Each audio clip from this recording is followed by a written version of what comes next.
Welcome to Live Daf, your online Daf Yomi Shir.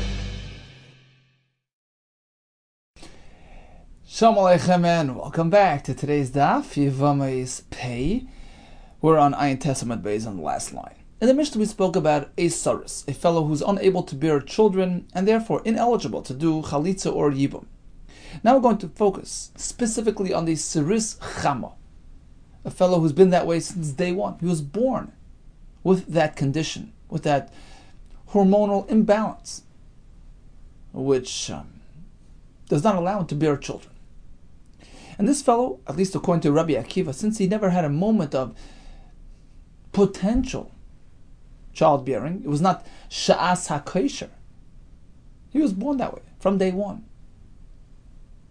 Therefore, he's ineligible for yibum or chalitza, because the point is to reestablish, to rebuild his brother's home.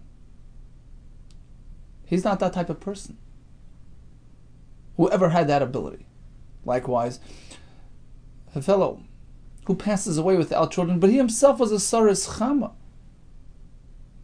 never had the ability to build a family, yibum or chalitza is inapplicable.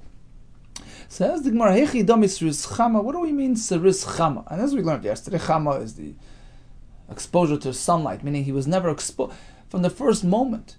He's been that way. How exactly do we describe this fellow? What exactly does this involve? Exactly as we explained, he never experienced even one moment of kashrus. How do you know that that's so? He's currently a saris. How do you know he's been that way since birth? Amar Abaye. This is the way you determine. Kol hamatul mayim, when he sheds his water, if ve'eino yisakipa, doesn't create an arc, it's not coming out forcefully, this fellow is a saris chama. How does this condition come about? What brings about this defect in the newborn child? It's attributed to his mother's conduct, her behavior during pregnancy. The afye imay betahara. His mother would bake bread. B'tiara, she would be exposed to intense heat. Through the baking process, b'tiara, she would do it in the middle of the day, in the heat of day. Exposure to this excessive heat affected the child, and he was born with this defect. V'shasya shichra marka. As well, she drinks sharp and strong beer. And that caused the child to be a saris chama. Rabbi Yosef, Hainu, now I understand the shaman la'ami. I once heard Rabbi Ami speaking about the Omar. He spoke about kol shemem eid limoy lokoi, somebody who was defective from moment of birth. I wasn't sure what he's referring to. Now I understand he was just describing the saris chama mentioned in the Mishnah. How do you know that he was this way since day one, continuously without interruption?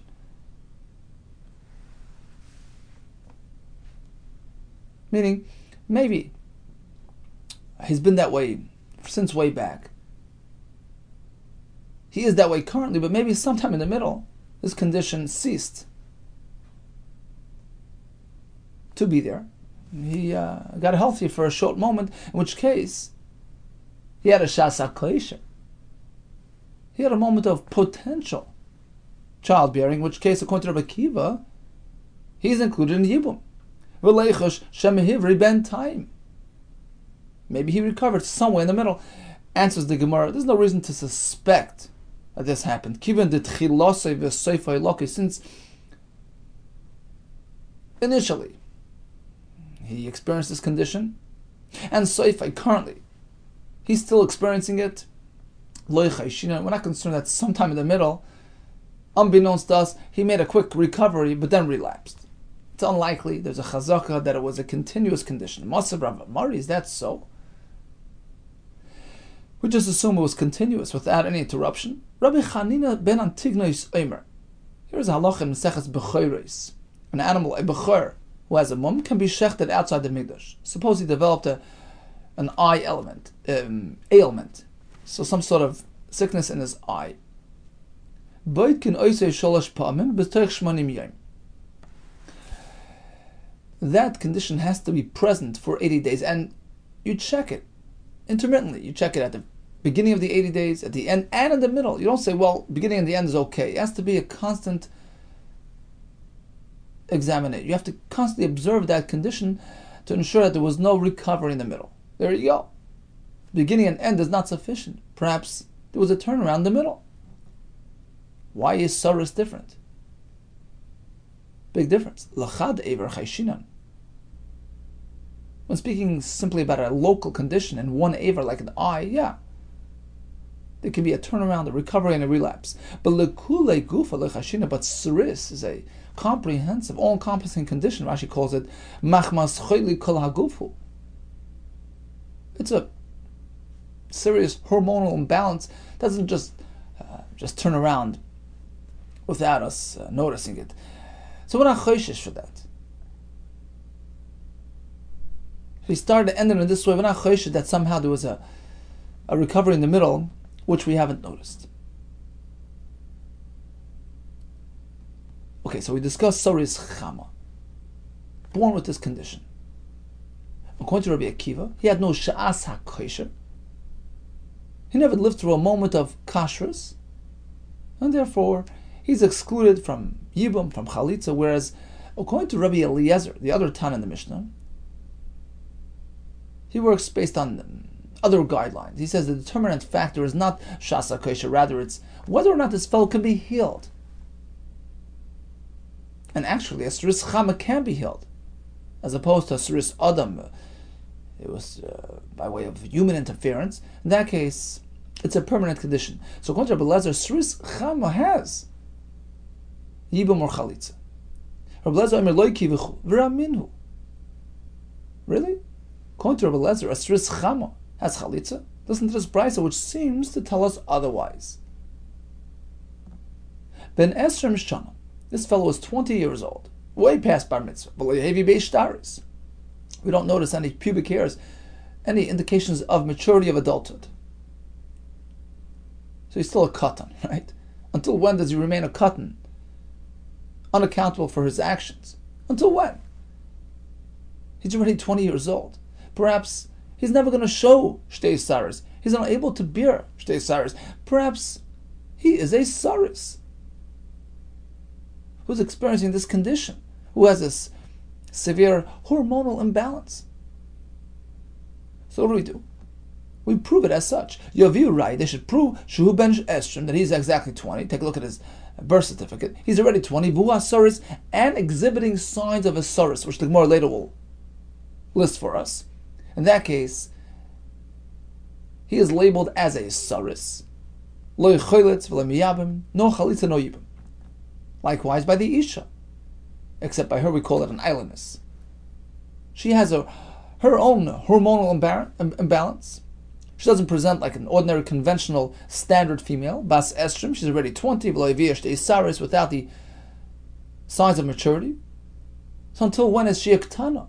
The same idea, Yaviu Raya, she Bas Estrim, prove that she's 20, Vihi islandess. And she is presenting those simonim, those indicators of her islandess, as we're going to discuss later.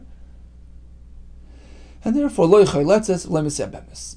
Divrei Beis Hillel, according to them, 20 is the trigger point, after which they are labeled as Saris and islandess.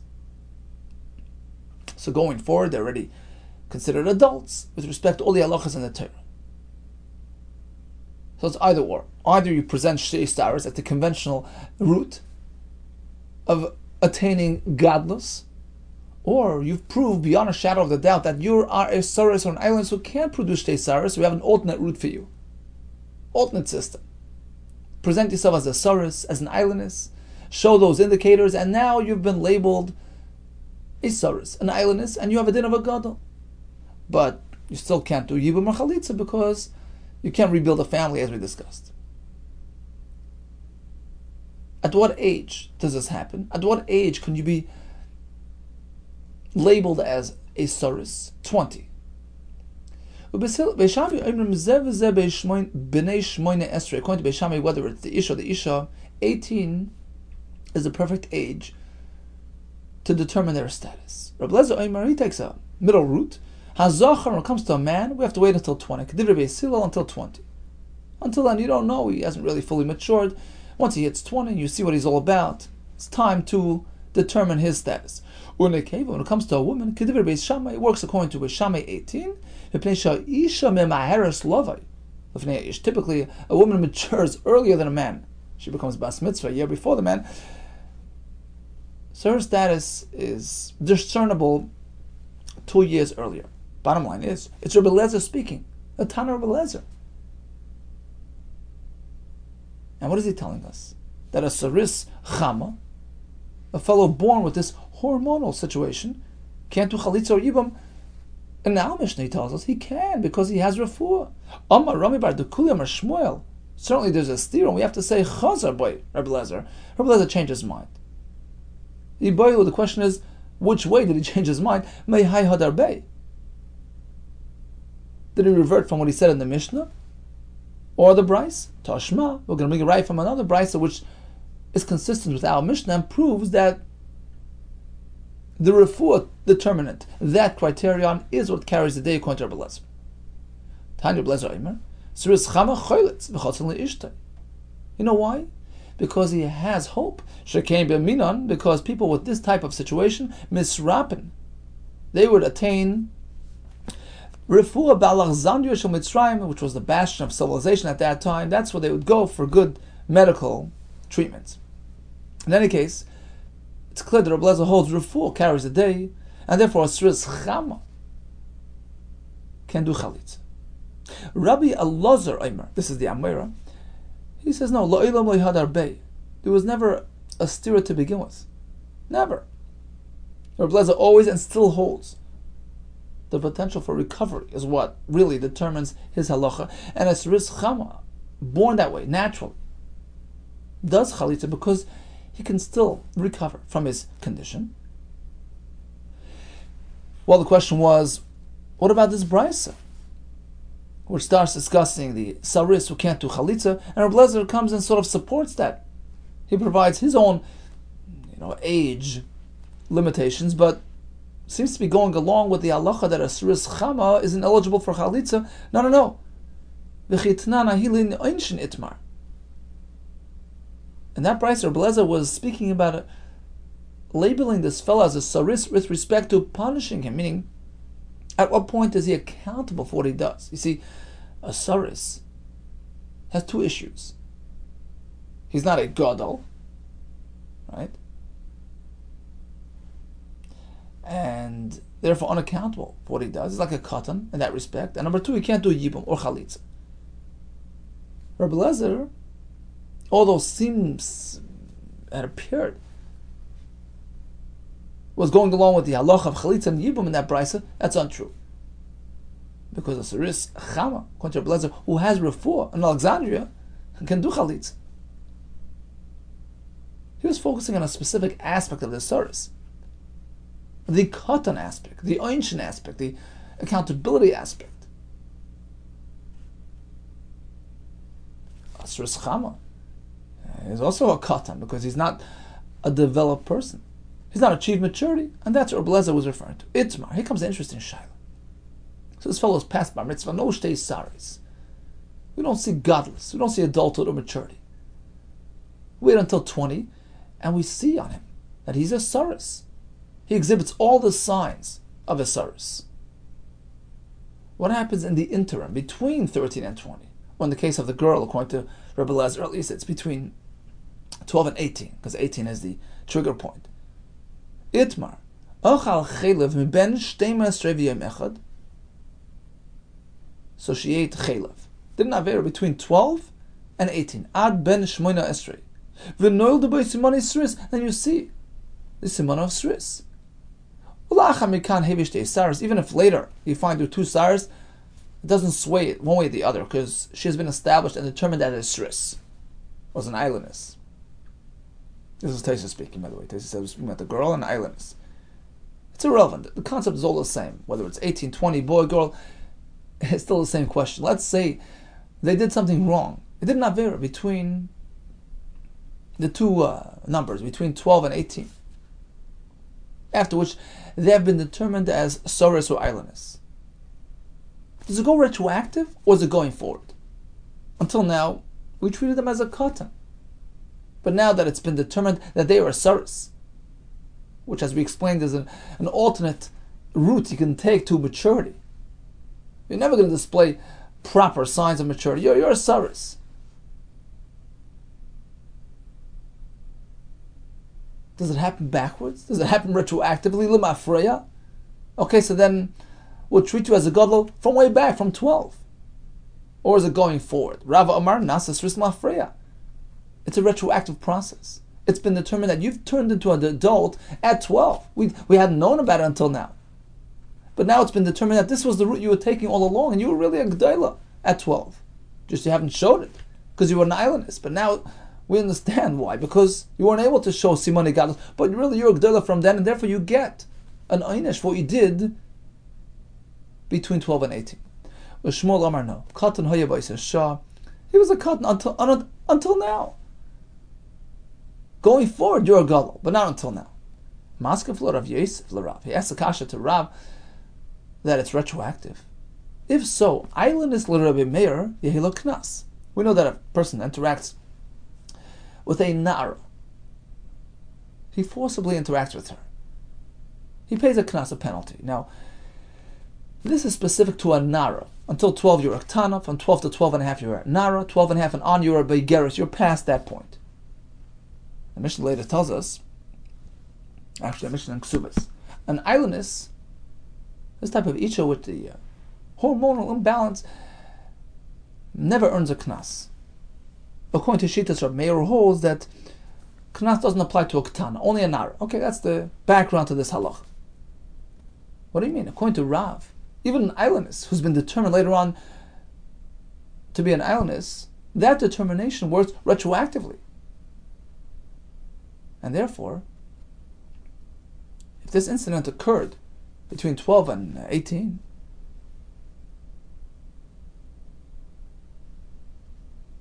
then she should have a knas.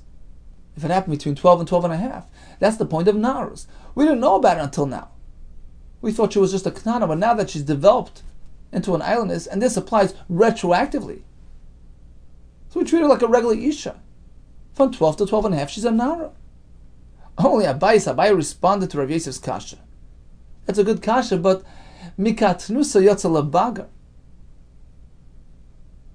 There is no Nara's stage. She sort of skips that stage. Typically, once she's 12, she turns into a Nara. At 12 and a half, like Geras. But in this case, there's no Nara's stage. It's from childhood straight into adulthood. That's just the way it works. Because she didn't actually develop it properly. It was that alternate route that she took.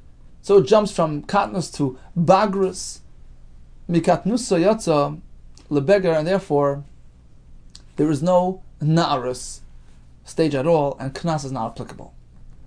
Ha'amalei, so Rav Yosef liked this response. He says, Kol Kihani, Mili Malyasa, all these types of good things, these Amru Mishmoi should be related to my name. I'd like to take credit for this. In fact, it is true and substantiated. I'll prove it from a brisa, the Sanya. Eina Saris Nidan Kiben Soider Remoira.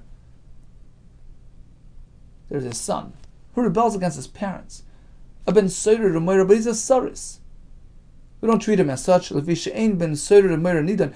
We only apply the halacha Ben Soider Remoira in very specific cases, almost impossible. In fact, the Gemara says it never could happen. What is one condition that has to be met? He has to be Ella B'chasima Zokna Tachtun. You have to have a fully grown. It's a lashon of the sar in the aver of the ish. So that's number one. Number two, and this is what pertains to us. Vein islandness. Nedoines Kenara Murasa. The knas that applies when he interacts with a Nara Murasa doesn't apply to an islandness. Why? Here's the answer. Shemikat Nusa. Yotza Lebegar. She goes straight from childhood straight into adulthood. She skips the Narus stage, and therefore it's inapplicable. Amar Rabbi Avo. Simon Isris Vailas. Suppose this teenager exhibits signs of a saris, on islandness. You have to wait until they're 20 to determine them as such. And also, Ben Shmoino, you have a newborn who was not a full-term baby. You he was born after 8 months of pregnancy, which is very problematic and very precarious. In fact, the Gemara says a ben shmoina doesn't survive. Only a ben shiva, 7-month pregnancy, or 9-month pregnancy. So he's an 8-month pregnancy. It's precarious. His future is unknown, hanging in a balance. Ein oisen ben masa, you can't really determine their status. So you're speaking about two different concepts here. When it comes to the Soros violence, you can't label them as such until they're 20, in which case they've established themselves as such. Likewise with the Ben Shmoina, you don't know what's going to happen until you see him fully mature until he's 20. Ben Shmoina, Sir Lechupa, Ben Estrim, Lirdai, Yitzitzav, he's 20. That's a true stage of maturity. So Ein Oisen Ben Masa, you can't really determine their status Ad Shayu Ben Estrim until they're 20 years old. Asks the Gemara, why even discuss an 8-month baby who can't really survive? Ben Shmoina Mikachai, how does he live? Vatani, the Brisa says, Ben Shmoina Hareu Ke'even. He's like a stone, V'asal Tatlo, you can't move him on Shabbos because he's not meant to survive. Aval, but there's one, Heter Imoy, his mother, Seich Olav Manikasik, can lean over him and feed him and nurse him Sakona, because otherwise you're exasperating his situation. At least try to prolong his life, and also endangers the mother who needs to relieve her pressure. So Ben Shmoina clearly has no chance of survival. So why are we speaking otherwise? In our case, we're speaking Keshegamru Simanov. What happened was, you see indications of maturity, of fully developed hair and nails, which indicates that perhaps he was in there longer than 7 months. Perhaps he's a 7-month baby who just lingered around for another month, in which case he can survive because he's a 7th-month baby, the Sanya. Ezo ben Shmoina. What is a ben Shmoina whose chances of survival are bleak? Kol shaloi kol lechadashav. He didn't have a full term, he didn't have 9 months of pregnancy. Rabbi Omer, it depends. You have to take a close look at that child. Simonim mechich olive, you can tell on the simonim. Sa'aroi, for instance, his hair, vitziparnov, his nails, shloi gomer, which didn't fully develop. Tamad shloi gomer, because they didn't develop. So then you assume he's really an 8-month baby. Ha gomer, but let's say you see them develop, then you have to speculate that he's really a 7-month fetus. Amrinan will say, Hai bar zainu. He's really a 7-month fetus who can survive. He just lingered around in there for another month, but really he can survive. And that's the case we're speaking about here as well. This type of developed newborn, in which case we have good reason to believe that he'll survive. Wait around until he's 20, then you know for sure.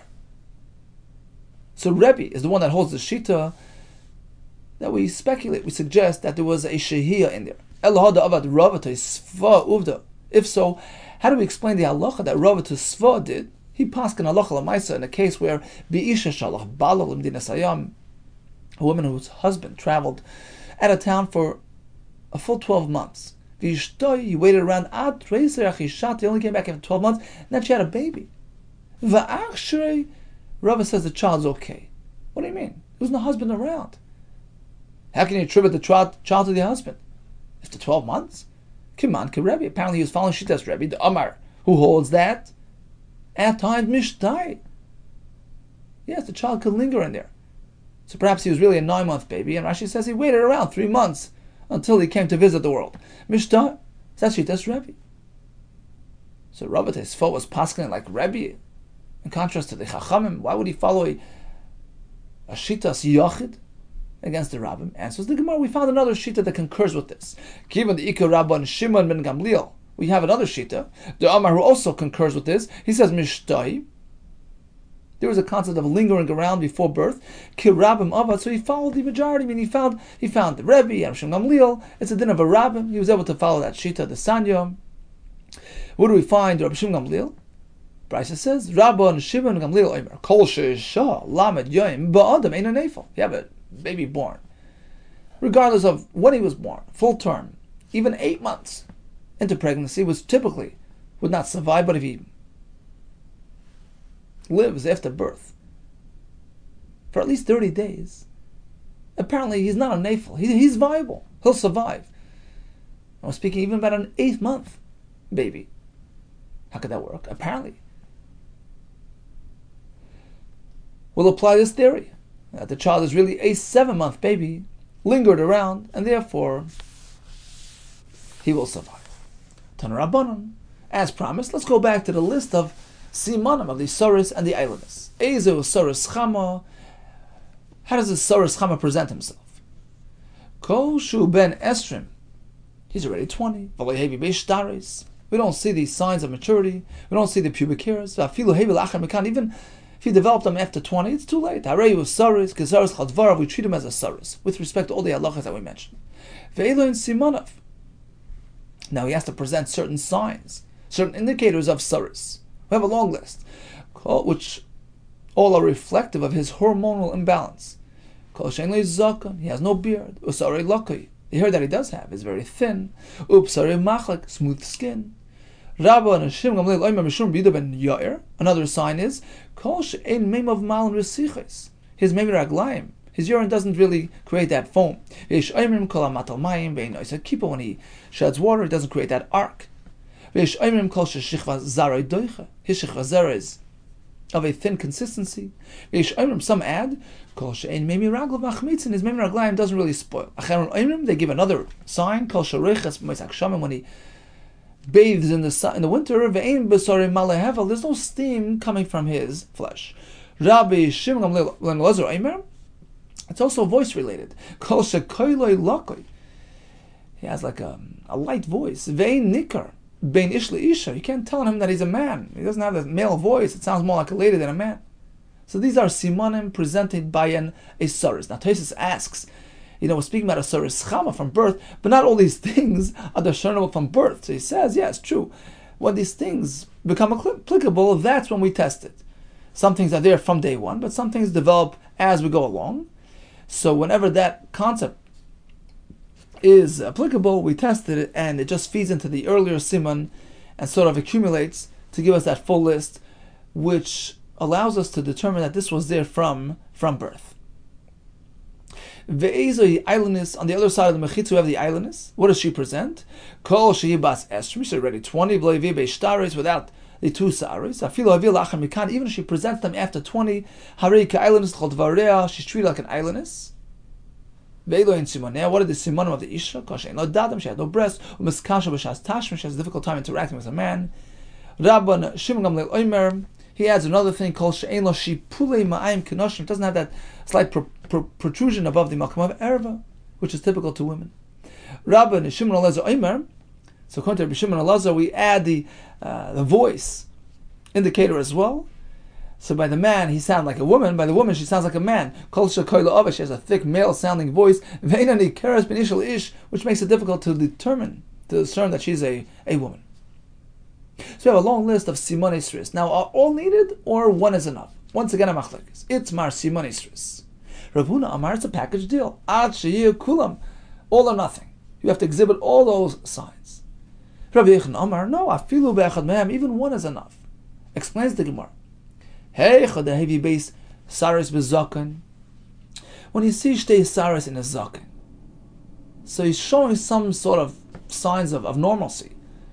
In this case, kuli amule pligi, all agree.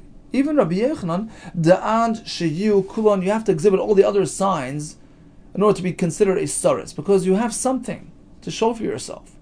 So you need all those other simanim to sort of cancel this one. Ki pligi, when do we have this discussion? When does Rabbi Yechanan suffice with one sign? B'shalei ella b'shalei, when he did not exhibit any saris in his beard. In which case, Rabbi Yechanan says, you know what? One sign is enough. And Tosfos points out, well, this actually is one of the signs. No beard, right?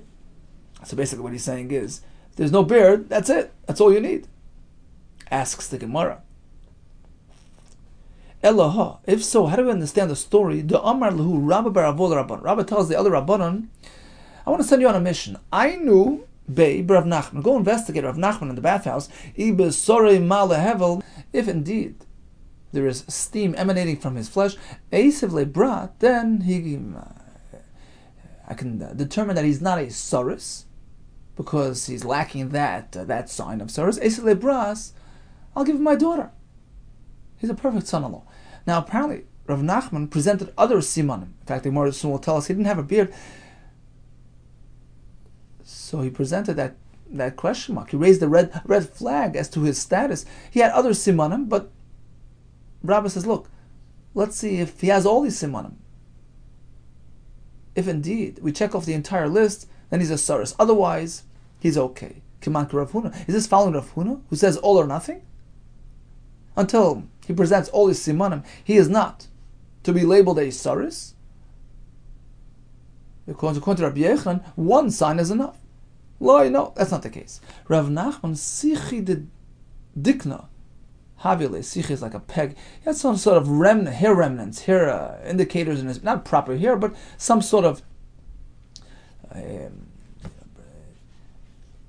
indications of hair, some sort of short hair in his beard. In which case, we just said a minute ago, all agree that type of situation has to be counterbalanced by all these simanim of saris. As soon as he exhibits some sort of hair in his beard, in order to cancel that effect, you have to have all the other simanim, and then you become a saris, and this is agreed upon by Rav Yehuda as well as Rav Huna. Continues the Gemara, back to the Mishnah, saris le'choylitz le'miyabim china eilanis. So in both cases, there is no chalitza, there is no yibum, whether he's a saris, whether she's an eilanis. Now the Mishnah sort of puts them on the same boat. Ktani saris, dumi the eilanis. We speak about a saris and an eilanis in the same breath. Apparently they're comparable. They're both natural phenomena. Ma eilanis b'dei shemayim, just like the eilanis, is certainly something which is natural. You're born with it, something that you can actually, bring about by human intervention. Av saris b'dei shemayim, likewise, as saris mentioned in the Mishnah, speaking about b'dei shemayim. Naturally, born that way. And what does the Mishnah tell us? There is no chalitza. Why? Ustamak Rakiva. Apparently, we're following Shitas Rabbi Akiva, the Amar b'dei adam in. B'dei shemayim loy. If it's a man-made condition, then you need chalitza. But b'dei shemayim loy, but b'dei shemayim, if it's born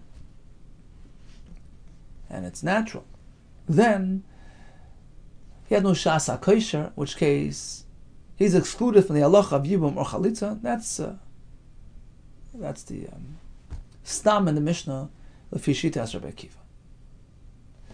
Okay, so what did we learn today? We spoke about the saris and the eilanis, the male and female version of this hormonal imbalance, which has two ramifications. Number one, they're considered to be ketanim with respect to einshim, with respect to the ability to do kinyanim, etc. They're not considered mature adults until when? Until they turn 20 or 18, whichever shita we're following. And at that point, once they exhibit simanim, that they are indeed a saris and eilanis, we treat them as gedolim. Retroactive going forward, that's a machlek. Rav says lamafreya, Shmuel says going forward. So it has an effect regarding einshin, also regarding yibum and chalitza. In that itself, we have machlekes. Rabbi Akiva says she'asa kosher is the determinant factor. If it's been there since day one, you're exempt from yibum and chalitza. According to Blazer, it works with potential refuah. So all the way around, if he's born with this condition, it's a natural condition that has refuah, and therefore chalitza would apply, as opposed to if it's a man-made type of situation. So what happens at 18 or 20? If he shows simone saris, at that point he is labeled as a saris, she is labeled as an eilanis. What are the simone saris and eilanis? We have a long list in the Gemara. Hair related, voice related. Do we need all, or is one enough? According to Rav Huna, all are needed. According to Rabbi Yehuda, any of these suffices for the labeling of the saris or eilanis. All the best to you and Hatzlacha Rabbah.